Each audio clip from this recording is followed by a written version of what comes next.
Halo semuanya, hari ini kita akan membahas mengenai dunia komunikasi, khususnya dalam ranah pendidikan. Jika kita melihat ke belakang, perkembangan komunikasi manusia terbagi dalam 3 fase besar. Pertama, komunikasi keluarga. Ini adalah bentuk tertua dan paling besar yang terjadi di lingkungan terkecil kita. Yang kedua, komunikasi pendidikan. Seiring kebutuhan manusia untuk mentransfer pengetahuan secara sistematis, lahirlah evolusi komunikasi di dunia pendidikan. Ketiga, komunikasi universal, yang mana hingga akhirnya kita berada di tahap tanpa batas yang menghubungkan berbagai elemen masyarakat secara global. Selanjutnya yaitu pembahasan tentang definisi dan tujuan komunikasi pembelajaran. Lalu, apa sebenarnya komunikasi pembelajaran? Secara sederhana, ini adalah proses interaksi antara pendidik seperti guru atau dosen dengan peserta didik. Komunikasi ini terjadi secara spesifik dalam konteks pembelajaran guna menciptakan lingkungan yang efektif. Ada 5 tujuan yang perlu dicapai dalam komunikasi pendidikan. Pertama, untuk mentransfer pengetahuan. Kedua, untuk mengembangkan keterampilan. Ketiga, mengubah sikap dan nilai ke arah yang lebih baik. Keempat, mendorong partisipasi aktif siswa.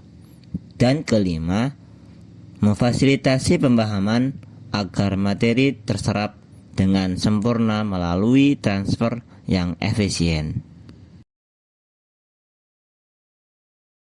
Urgensi komunikasi dalam pendidikan.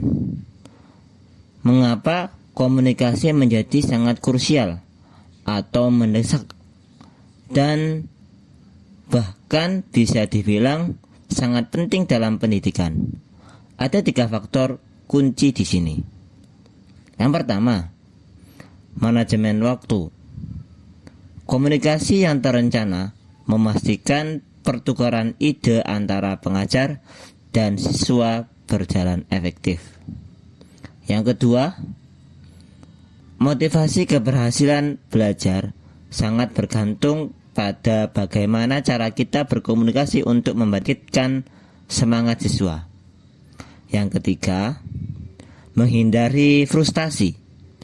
Gaya komunikasi yang buruk bisa menurunkan minat siswa, sedangkan komunikasi menyenangkan akan menciptakan suasana belajar yang kondusif.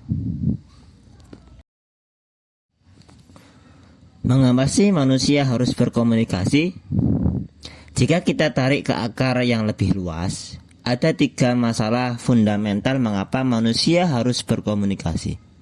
Pertama, mengontrol lingkungan. Kita memiliki hasrat alami untuk mengendalikan situasi di sekitar kita. Kedua, beradaptasi.